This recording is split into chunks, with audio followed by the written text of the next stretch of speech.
So people who travel internationally know the basic drill. You have to check the ticket, passport, and in some cases visa. You checked everything and you walked into the airport, and at the airport the airline company verifies all your documents and says no boarding pass for you, no soup for you. So in the past 18 years, me and my family were in such situation 3 times, and also at the end of the episode I'll add one more bonus point. So that's all about this episode. Hi, welcome. This is Kiran Madhu. International travel and migration both became very political nowadays, but trust me, there are no controversies in this episode. As I said, I'm a simple immigrant, and this episode mostly includes simple rules related to the international travel, and some of them are my mistakes and some of them can be fun for you, and mostly they should be useful to the people who are traveling internationally. Let's get into the episode. Scenario 1, visa stamping, and this happened in the year 2012. It's been 2 years we moved to US, and the family wanted to visit India for summer vacation. So I dropped them at airport, and even before I reached home,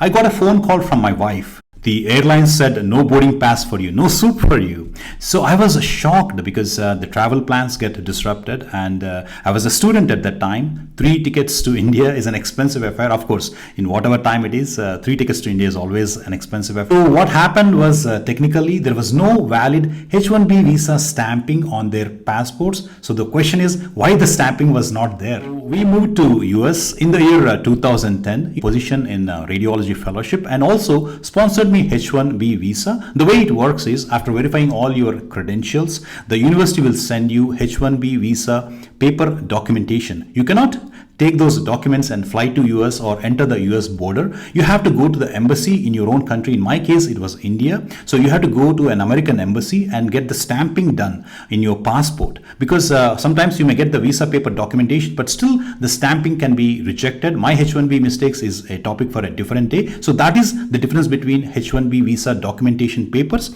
and stamping. So once you have the stamping in the passport, you can come into the country easily. So that's what we did in 2010. But my fellowship was only for 1 year, and so the visa paper documentation expires in 1 year, and also the stamping on the passport also expires in 1 year. So if the paper documentation and visa stamping were expired in 2011, how we were staying in US even in 2012?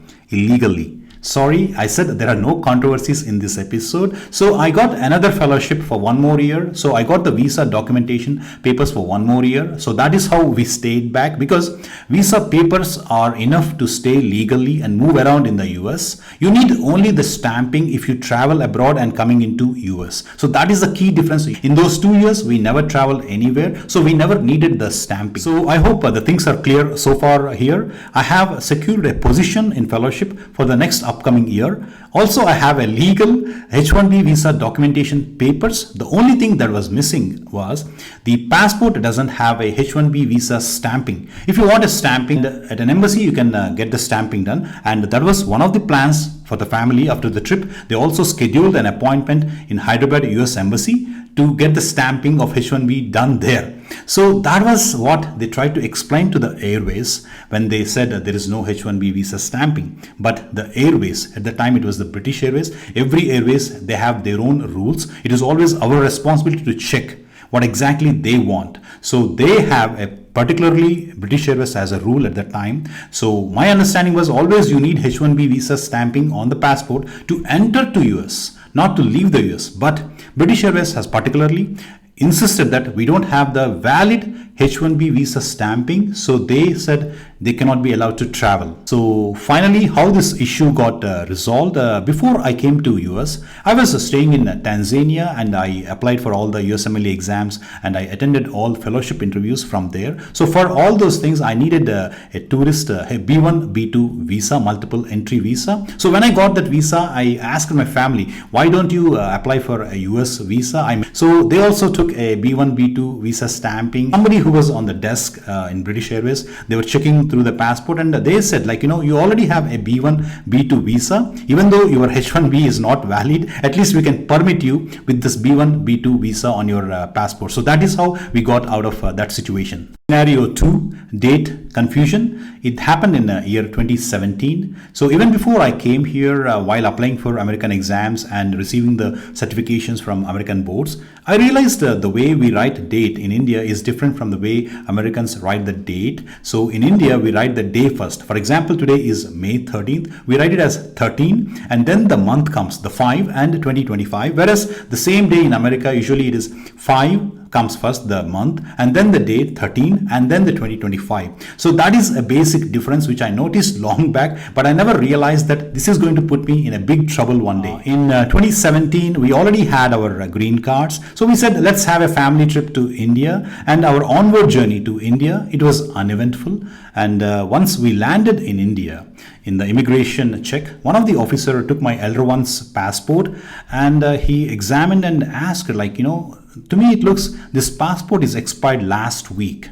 So, when you travel to India after a long time, and that too you're an NRI, especially from America, we have this great impulse to explain everything about America to everybody, whether they asked or not. So it was my turn. I felt it was my turn to explain to him about the dates in America and India. So I told him, like, this passport was issued in Atlanta. So in America, they write the dates differently from India. So the 12/6/2017 was the day passport expired. So I told him that is December, not the day. So the immigration officer was not convinced, but he said okay, and he gave a stamp on that, and we were allowed into the country. So that's what happened. I finished my vacation in 2 weeks. I came back and the family was coming after 4 or 5 weeks. And again, on one fine evening, I got a phone call from my wife. They say that no boarding pass for you, no soup for you. So this time it is clearly a direct evidence that the passport is already expired, which we did not realize. The passport was issued in Atlanta, but it was issued by Indian consulate, not by American embassy. That's one key point. And we were allowed to travel initially from here in Qatar Airways because they were looking at the 12 and they were thinking it was December. So that was the confusion. If I paid attention to the immigration officer's remarks on the day, we would have avoided this catastrophe. And when they reached the airport, they said there is no way they can travel with an expired passport.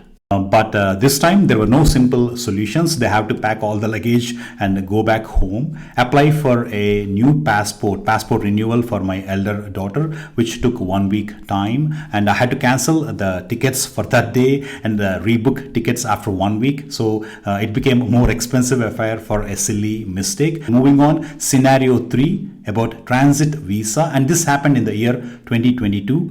My elder daughter finished her high school, and she said, before I go to college, I want to go to India, relax for 3 weeks with grandparents and relatives. We said that that's a fine idea. So we booked her the ticket, Atlanta to Frankfurt, Frankfurt to New Delhi. No problemo. She enjoyed her trip. And while coming back, she was at New Delhi airport. Again, a fine evening. I got a phone call, but this time from my daughter. Dad, they are saying no boarding pass for you, no soup for you. So this time it is the Lufthansa Airways, and the issue was a transit visa issue. So while traveling to India, it was more straightforward, Frankfurt to New Delhi. But while coming back, the flight was from New Delhi to Frankfurt, and then Frankfurt to Munich, and then Munich to Atlanta. So even though both Munich and Frankfurt in Germany, when you are changing airports in one place, or you are traveling through an airport in Europe where your duration of stay is so long, or sometimes even within the terminal or within the same airport, there may be some border immigration issues. In those situations, you need a transit visa. So again, there was no simple solution, so we had to cancel the ticket, and luckily in 1 hour, the Turkish Airlines was leaving from Delhi to Istanbul, Istanbul to Atlanta, so there is no change of airports. So we booked a ticket there and she could fly back to Atlanta. We have to learn those rules even before we travel. In 22, we were definitely not aware of all these transit visa issues. From 2023 October onwards, these transit visa issues are more streamlined. Even though you have a green card, you need some transit visa issues. So that is one thing we should be careful of. So that is all the scenarios. It doesn't matter which airlines. It's not about complaining about airlines. It's our responsibility to know all the rules before before we travel, and checking your passports carefully. And last, I said I will add one more bonus point. So I was talking about green card and transit visa issues. In 2022, we all became citizens, and what happened was recently I was traveling from India, so I got a phone call before my travel. It is British Airways, Heathrow Airport, and again from Heathrow to Atlanta. But my uncle called me and said, even you are a citizen, you need a transit visa. Already I had a very bad experience with this transit visa, so immediately I Google searched what exactly do. Even if I was a citizen of America, still I need a transit visa. So initial Google search gave me very confusing answers. So I got frustrated on the day of travel. I just try to keep myself pretty relaxed, go around, but I had to spend like 2-3 hours to understand what exactly it was. Then I opened a UK site, I downloaded the web app. Then I realized that if you are a citizen and if you're traveling from the same airport, you don't need the transit visa. So sometimes nowadays, because everything is social media, they want all conspiracies and controversies. So even before knowing the entire information, they'll try to push forward, copy paste forward informations, especially which draw more attention. So we have to do our own research, or if you have any question, call the airlines directly. This is my situation, this is my visa status, do I need a transit visa? So that's all for today. Thank you for watching. Have a wonderful time. It's just another day in paradise.